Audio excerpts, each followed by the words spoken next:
Hello viewers, இனி நம்ம பார்க்க போறது ஒன் பீஸ் எபிசோட் 675 பார்ட் 1.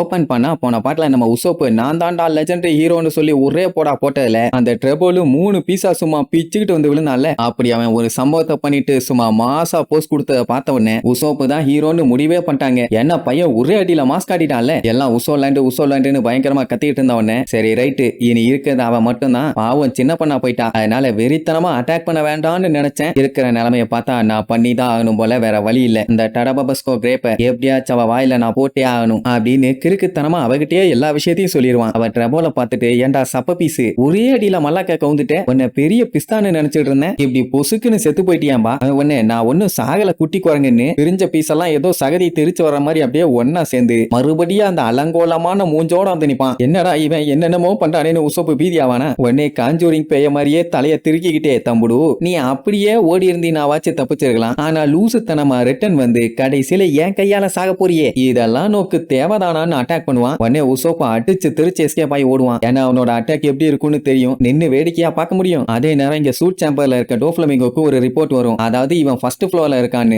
என்னடா வளர்றீங்க, நான் இங்க தானே இருக்கேன்பா அப்படின்னு அந்த கிண்ணு மாறி வேஷம் போட்டு வந்தால டோஃப்ளமிங்கோ மாதிரி, அவன் தான் இந்த அட்டூழியம் பண்ணிட்டு இருக்கான். யாரோ வேஷம் போட்டு சுத்துறாங்கன்னு இப்ப அவனுக்கு தெரிஞ்சு போச்சு. கையில சிக்கனா 2 துண்டா இல்ல 40 துண்டா வெட்டுவான். இவங்க எல்லாத்தையும் வேடிக்கை பார்த்துட்டு இருப்பாங்களா. நம்ம டாய் சோல்ஜருக்கு எப்படியாச்சும் கிங் ரிக்குவை காப்பாத்தி ஆகணும், அதனாலேயே மனுஷனா மாறினா அவன் பயங்கரமா அட்டாக் பண்ணுன்னு சொல்லி கத்தியெல்லாம் எடுத்துட்டு வந்திருப்பான். இங்க வயலட்டுக்கு ஒரே குழப்பம், ஏன்னா அவங்க அப்பா கொலோசியத்துல சண்டை போட்டு இருந்தாரு, அவர் எப்படி இங்க கூட்டிட்டு வந்தாங்கன்னு ஒண்ணும் புரியல. அது மட்டும் இல்லாம டோஃப்ளமிங்கோ இப்படி ஒரு கதை கட்டுவான்னு யாருமே எதிர்பார்க்கலையே. காலையில அவன் பொய் சொன்னான்னு தெரிஞ்சவனே எல்லாத்துக்கும் தூக்கி வாரி போட்டுருச்சு. அப்போ டாய் சோல்ஜர் ஷாக் ஆவான், எது கிங் ரிக்கு கொலோசியத்துல சண்டை போட்டாரான்னு. உடனே அவனுக்கு அப்படியே ஒரு சின்ன பிளாஷ்பேக், என்னன்னா சின்ன வயசுல ஒரு பையன் கிங்கோட ஆளுங்க 2 பேர்த்த அடிச்சே போட்டு தள்ளிட்டான். அதுக்கப்புறம் அடுத்தடுத்து ஒவ்வொருத்தையா போட்டு பொழந்து கட்டுறான். ஆக்சுவலா அவன் ஸ்லம்ல இருக்க ஒரு பையன், ஆள் யாருன்னு தெரியுதா, கைரோஸ். 15 வயசுல அந்த அடி அடிப்பான். இப்ப டாய் சோல்ஜரா இருக்கானே அவன் தான் அது. வேற வழி இல்ல, இவனை சுட்டு தள்ளாதான் வேலைக்கு ஆகும்னு சொல்லிட்டு சுட போவானுங்க. அந்த டைம் செருப்புலயே அடிப்பேன் நன்னாரி பயிலாம். அவன் ஒரு சின்ன பையன், அவனை பூரா சுடுவீங்கன்னு ஒரு சவுண்டு, எந்த நாய்டா குறுக்க பேசுறதுன்னு பாப்பானுங்க. பார்த்தா கிங்கு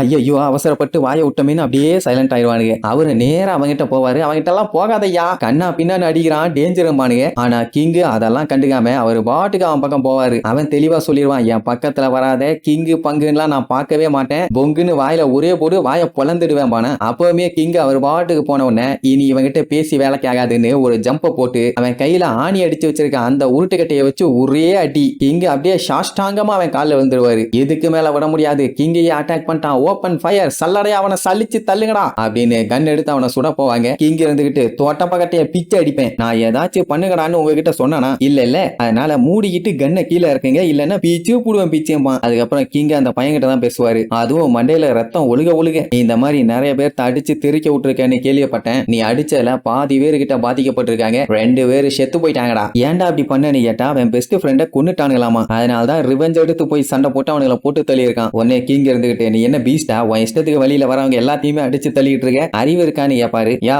நீ என்னமோ நினைச்சுக்கியா, உன்ன மாதிரி ராயல் ஆளுகளுக்கெல்லாம் என்னோட ஃபீலிங்ஸ் சுத்தமா புரியாது, இந்த மொத்த உலகத்திலேயே நான் நம்பினது என்னோட ஃப்ரெண்ட மட்டும்தான், சொல்ல போனா அவன் எனக்கு பிரதர் மாதிரி, அவனையே கொன்னுட்டாங்க, அவனுங்களை எப்படி நான் சும்மா விட்ட முடியும்னு கேப்பான். நீ தானே கைரோஸ்னு சொல்லிட்டு கிங் அப்படியே பக்கத்துல போவாரு. அடுத்த அடி வாங்க ரெடி ஆயிட்டாரு போல அட்டாக் பண்ண ரெடி அனுப்பான், ஆனா அடிக்க மாட்டான், ஏன்னா மனுஷன் சண்டை போடலாம் வரல. சுத்தி இருக்கவனுக்கு எல்லாம் கிங் அவங்கிட்ட போகாதீங்க, அப்புறம் உங்களுக்கு நாங்க குழி தோண்ட வேண்டி இருக்கும், எரும மாட்டு பையன் என்ன சைஸ்ல இருக்கான் அப்படின்னு அவனுக்கு மனசுக்குள்ள நினைச்சுக்குவானுங்கன்னு நான் சொல்றேன், உண்மைதானே. ஆனா அவரு அவன் பக்கத்துல போய் நின்று சிரிச்சுக்கிட்டே என் கூட வா, நான் உன்னை ஒரு நல்ல ரவுடி பயலா வளர்க்கிறேன், நல்ல பயலா வளர்க்கிறேன் அப்படின்னு அந்த 15 வயசு பையன் கைரோச கொலோசியத்துல சண்டைக்கு இறக்கி விட்டுருவாரு. எல்லாத்துக்குமே பயங்கரமான ஆர்வம், ஏன்னா இவன் ஒரு சாதாரண 15 வயசு பையன், சண்டை போட போறது ஒரு எக்ஸ்பீரியன்ஸ்டான கிளாடியேட்டர் கிட்ட. ஆனா அவன் அதை பத்தி எல்லாம் கவலைப்படாம அந்த கத்தி கரெக்டா இருக்கா வெட்டுமான்னு சொல்லி அப்படியே டெஸ்ட் பண்ணி பார்த்துட்டு இருப்பான். எங்குமே அந்த மேட்ச ஆர்வமா வந்து பாப்பாரு. அந்த டைம் கைரோஸை எதிர்த்து சண்டை போட போற கிளாடியேட்டர், என்னடா கண்ணா இதுக்கு முன்னாடி இந்த மாதிரி மொன்ன கத்தி எல்லாம் பார்த்ததே இல்லையா, சரி சில பல எலும்புகளை உனக்கு உடைக்க வேண்டி இருக்குது,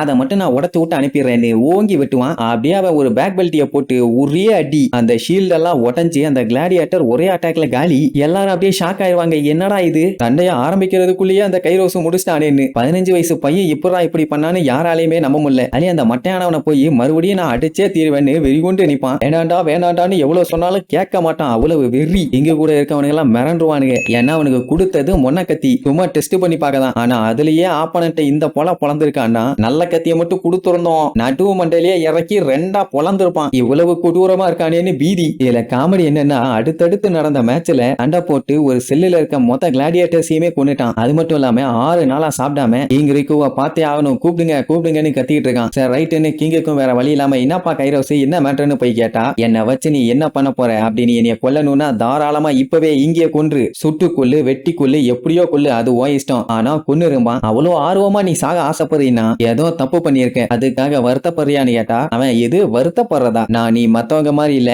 என்னோட ஃபீலிங்ஸ் எல்லாம் புரிஞ்சுக்குவேன்னு நினைச்சேன். ஆனா அப்படி தெரியல என்னைய கொன்றுப்பான். ஆனா கிங் ஏன்டா நொய்யின்னு இருக்க லூசு கூமுட்டை நீ அன்னைக்கு சண்டை போட்டியா அது ஒரு கிளாடிட்டோரியல் கான்டெஸ்ட். அது ஜஸ்ட் ஒரு டெட்லி காம்படிஷனோ இல்ல ஷோவோ இல்ல. இது பாரம்பரியமா பல ஆண்டுகளா இந்த கண்ட்ரில நடக்கிற ஒண்ணு. அங்க சண்டை போட்டு தான் ஃபைட்டர்ஸ் எல்லாருமே அவங்க மைண்ட சரி பண்ணுவாங்க. அதனால சண்டை போட்டு உன்னோட ஸ்கில்ல டெவலப் பண்ணிக்காம பாரு. அது மட்டும் இல்லாம நீ கிளாடியேட்டர் ஆகணுமான்னு கேட்பாரு. கிளாடியேட்டர் நானான்னு சொல்லி ஷாக் ஆவான். அது மட்டும் இல்லாம சுத்தி இருக்கவனுங்க எல்லாம் பதறுவானுங்க. எது கிங் இவனை பரவாயில்ல ரிலீஸ் பண்ண போறாரான்னு. ஆனா வேற ஒண்ணும் இல்ல இவன் 100 மேட்ச் ஜெயிச்சானா அதுக்கப்புறம் இவன் நார்மல் சிட்டிசன்ஸ் மாதிரி சுதந்திர பறவை யாருமே இவனை எதுவும் கேட்க முடியாது. அப்படியே ஒரு 4 மாசம் போகுது. மக்கள் எல்லாம் கைரோஸ்னு பயங்கரமான சவுண்டு. அவன் ஒரே போல எவனா இருந்தாலும் போட்டு தள்ளிடுறான். இப்படியே ஒரு 20 மேட்ச் போயிருது. யாருமே அவனை தோக்கடிக்கல. சரி ரைட்டு ஏதோ 20 மேட்ச் ஃப்ளூக்ல வந்துட்டான்னு பார்த்தா அடுத்து 50 மேட்ச் ஜெயிச்சிடறான். அதுலயும் ஒரு மேட்ச் கூட தோக்கல. இதுவே மக்களுக்கு பயங்கர ஷாக்கு. அதுக்கப்புறம் அடுத்தடுத்துன்னு ஒவ்வொரு மேட்சா அட்டெண்ட் பண்ணி எல்லா மேட்ச்லயும் ஜெயிச்சு ஒரு வழியா 100க்கு 100 இந்த மாதிரி எல்லாம் ஒரு ஸ்டார் கிளாடியேட்டரால கூட பண்ண முடியாது. ஆனா இந்த கைரோஸ் சாதிச்சிட்டான். எல்லாம் 100 மேட்ச் ஜெயிக்கிறதுக்கு பல ஆண்டுகளா சண்டை போடுவாங்க. நான் இவன் ஷார்ட் பீரியட்லயே 100 பேர்த்த ஜெயிச்சு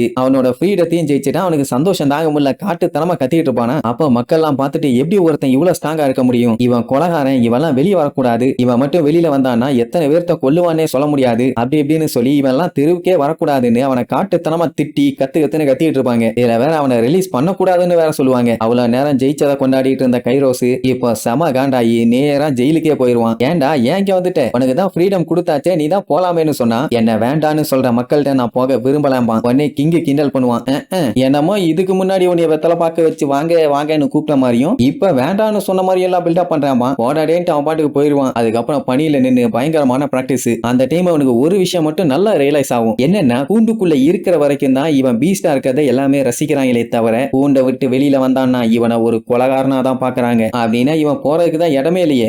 நினைச்சுக்கிட்டே கொலை வெறியில பிராக்டிஸ் பண்ணுவான். இது எல்லாத்தையுமே கிங்க பாத்துக்கிட்டே தான் இருப்பாரு. அதுக்கப்புறம் அடுத்தடுத்து ஏகப்பட்ட சண்டை போடுவான். சொல்ல போனா 200வது மேட்ச் வின் பண்ணியாச்சு. அங்க அனௌன்ஸ்மெண்ட் தெரிவிக்கும் எவனாச்சும் ஒருத்தன் கைரோஸ ஜெயிங்கடான்னு. ஆனா ஒருத்தனுமே இல்ல. ஏன்னா அடுத்து 300 அடிச்சிட்டான். எவனாலையும் அவனை ஸ்டாப் பண்ண முடியல. சொல்ல போனா இதுக்கு முன்னாடி ஹீரோஸ்னு சொல்லிட்டு இருந்த ஒவ்வொருத்தரையுமே போட்டு பொல்ல காட்டிட்டு இருக்கான்னா பாருங்களேன். எப்படியா அடுத்தடுத்து சண்டை போட்டு 1000வது டைம் ஜெயிச்சாச்சு. மக்கள் எல்லாம் அவனை தலை மேல தூக்கி வச்சு கொண்டாடுவாங்க. ஆனா அதெல்லாமே அவன் போடுற சண்டைக்காக மட்டும்தானே தவிர அவனை மதிச்சு இல்ல. அப்படி பயங்கரமா இருந்த மனுஷனை எப்படி ஒரு டாய் சோல்ஜரா மாத்தி வச்சிருக்காங்க பாத்தீங்களா. அப்படின்னா இவன் நார்மலா மாறினான்னா கண்டிப்பா வழியில வர எல்லா வில்ல பள்ளியிலையும் பொல்லன்னு பொலந்துற மாட்டான். அப்போ ஒரு நாள் அவன் தூங்கிட்டு இருக்கும் போது ஒரு பயங்கரமான கனவு. அதாவது நடந்த சம்பவம் தான். 2 பேர்த்த அடிக்கிறாங்கிற பேர்ல ஓங்கி அடிச்சிருப்பான். அப்படி அவன் ஒருத்தனை அடிச்சதுல அவன் மேல ரத்தம் தெரிச்சிருக்கும். ஃபர்ஸ்ட் டைம் அவன் கை ஃபுல்லா ரத்தத்தை பார்த்துட்டு பயங்கரமா பயந்துருப்பான். அது மட்டும் இல்லாம அவனுக்கு 2 பேரும் செத்தே போயிட்டானுங்க. அதை நினைச்சு அவனுக்கு நைட்டு ஒழுங்கா தூக்கமே வரல. சோ அடுத்த நாள் கல்லறையில போய் உட்கார்ந்து ரொம்ப ஃபீல் பண்ணிட்டு இருப்பானா. கிங் அவனை மதிச்சு அவன்கிட்ட பேசுறக்காண்டி வருவாரு. தள்ளி போயாயோ உனக்கு இதெல்லாம் புரியாது.